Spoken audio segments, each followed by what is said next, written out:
I'm shaking nervous from doing that prank. Really? Yeah, I am not good at pranks.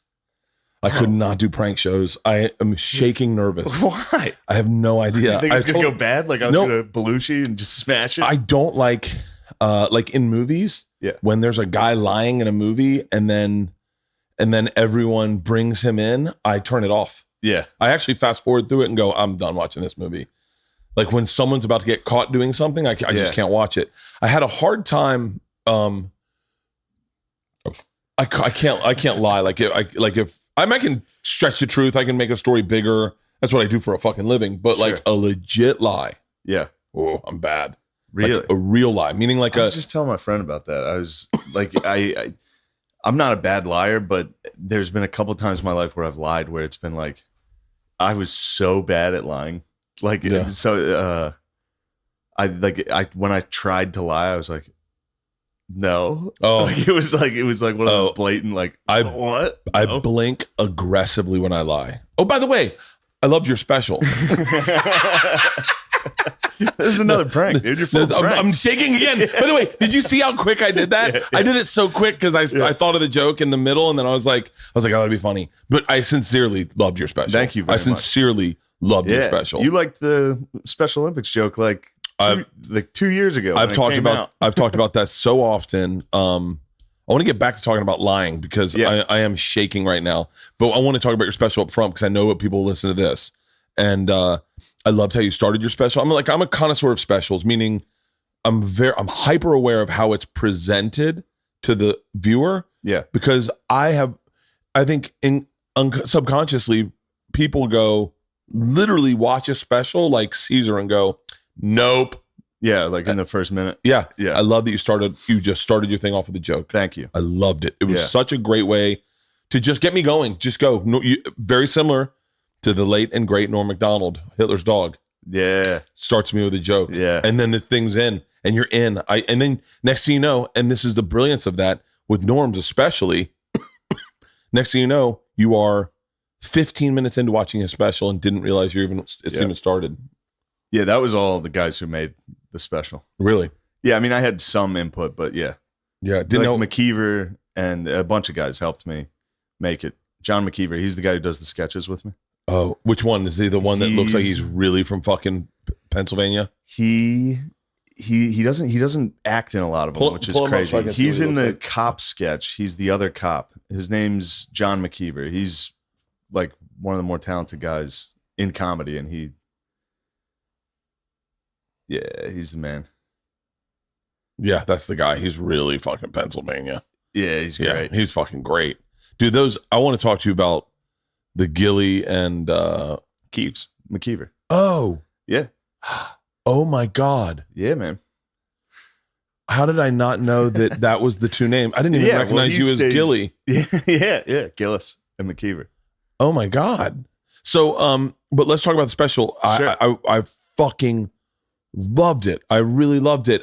It was very loose. It felt like you were at a club. You didn't feel like you needed to be wasn't married. Polished. No, it wasn't. But at the same time, it was like watching stand-up the way you'd watch stand-up. Did you intend it to look like that? Yeah, he did. McKeever wanted it like that. Like he filmed those clips I put out, the Special Olympics joke where it's like from the crowd a little and like intimate.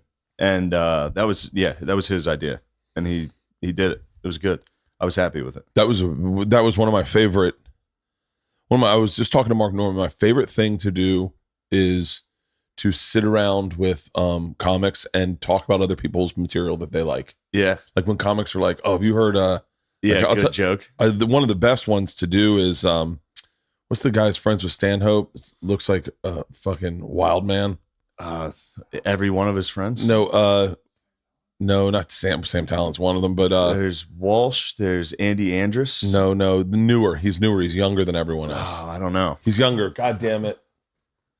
He's got a great Holocaust joke. Nice. How's it go? I don't want to steal his material. I hear you. I wish I could find it. I'd just play his material on here. He's got long hair. I want to say he's Native American, but he's not. Luis, Junior Stopka. Yes. Yeah.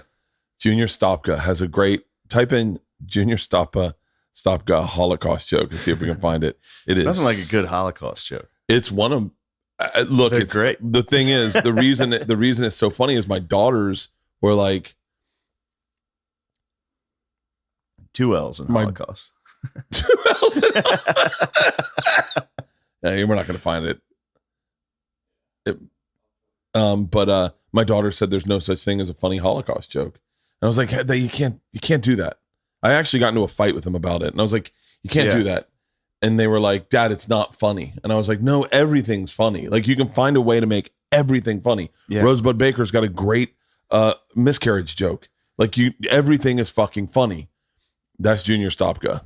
And his joke is fucking awesome. And I don't want to tell it and fuck it up and do it wrong. And then him to be like, that's actually, because I've done that before. But okay, stop scrolling because I'm going to just look at the TV.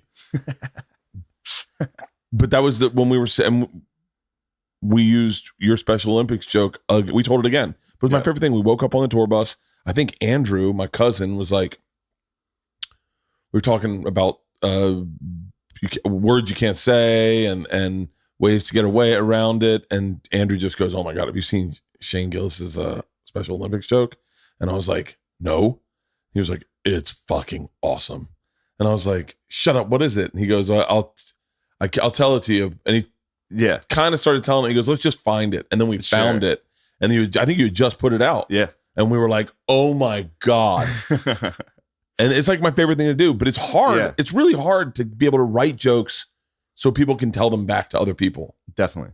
It's also hard to like work on that, like that type of joke. Like that takes a lot of like bad sets. You feel like you're doing Rogan again. Yeah.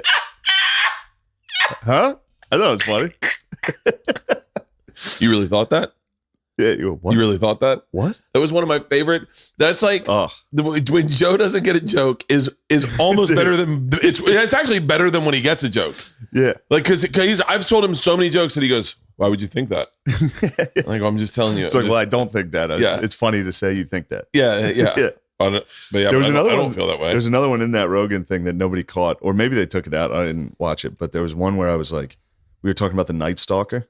Did you watch that on Netflix? Oh yeah. There was a part where the Night Stalker like broke into there was 2 old sisters. Yeah. That were like 88 years old. And the Night Stalker broke in like the mid-afternoon and killed them with a hammer. And I was like, it's funny. And he was like, he was like, there's nothing funny about that. And I was like, well, that's kind of why it's funny. There's literally zero funny. It's the best because Joe does have a great sense of humor, of course, but he is on such a different wavelength at times where he is. I think sometimes he's distracted or he's thinking about a million things even while you're talking to him sometimes. And but those are my favorite. Those are easily my favorite. Yeah. Is that when you said, and I just figured I'll just go on Rogan, and he was like, why would you think that? Oh, that's so great. That's, by the way, that's Joe. That's Joe. That's so Joe. Yeah. I remember saying one time, I was like, this is an early appearance, and I was like, I don't know. I have a joke about the UFC. I don't think you like it. You'd like it. And he goes, why wouldn't I like it? And I go, I wouldn't think you'd like it. And he goes, tell it to me. And so I go, I think the UFC should change the rules, and the match is over when the other guy fucks the other guy in the ass. And he goes, why? And I go, and I'm already like, this is going horribly. And he goes, and I go, well, I don't know. How hard would you fight if your asshole was on the line? I think the fights would be better. And he goes, yeah, that's a great joke. And I was like, but you're not laughing. Yeah. It's like when you said why in the middle, that's already why. Yeah, I go. And he goes, it's a good joke. I like that joke. Why wouldn't I like that joke? And I go, and then in my head, I'm like, it's not done. I still have more to it, but I'm not telling it. Yeah. It's also funny to be like, well, why do you think I wouldn't like that? Yeah. It's like, well. And I'm like, I don't know. Just because you're a commentator for UFC and you might see that. And then I remember one time I was like, hold on, wait, can we go back to what was yours that you didn't want to say? Oh, yeah. All right, sorry. So, because I got mine. Yeah. So please. Please do a Black Lives Matter joke. Black Lives Matter. I said that the world's changing. And I think I'm being honest, and this is going to go so poorly. I think it's our responsibility, especially as white people, to just listen right now as much as we can and not say anything. And for my part, I've been watching a lot of Wild 'N Out.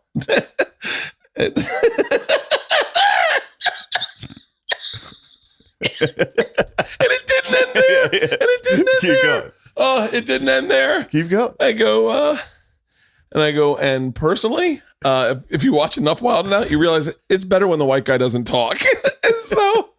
That's a nice. That's like a nice ending, though. It's not like Nick Cannon comes out anti-Semitic the week I write. I'm doing it, and I'm like, God. And so now all of a sudden, it's just the tone has changed. Sure. And I'm like, fucking. You could probably do that now. No. Now I know one of the guys, Carlos Miller, really well. Not really well, but I text with him all the time. I'm trying to get him to get me a car. And Yeah. so I don't know if you know the 85 South show. Have you ever seen, dude?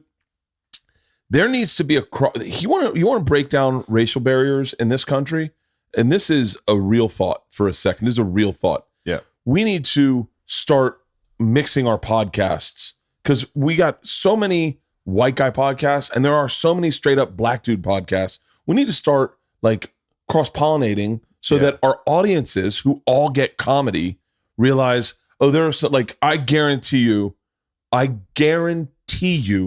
Carlos Miller, DC Young Fly, and Chico Bean would fucking love you. They're stand-ups. They're just stand-ups. Like, yeah. I mean, they do more. They're all actors. Carlos is like fucking, I think he's like a entrepreneur, but they're all comics, right? They're just comics. And if they saw your comedy, they'd be like, you're funny as fuck. So then you go and do their show, and then their show is when they do like arenas right now. But it's really? all, dude, man. They are so fucking big. 85, I've talked about them so much, but their show is so good. You just go smoke a blunt. It's in Atlanta. Smoke a blunt, maybe have a drink, talk shit. Just talk shit. And it's very casual. Like the first, there's so many really great podcasts out there. And I'm Black Dude Podcast. T-Pain's got a podcast. Black Dude Podcast is like, but it's a genre. I mean, it really is. And I think that's the way. What we should do is start switching over and introducing our fans to them, their fans to us. You want to mix regular podcasts and Black Dude podcasts. Yeah, I didn't say regular. Normal, regular, and Black Dude. But by the way, you know how much money we can make if we shared our advertisings? If they're like, black guys shave their balls too. I haven't heard of What other ads would they run? This is going to turn into a bit gone sideways.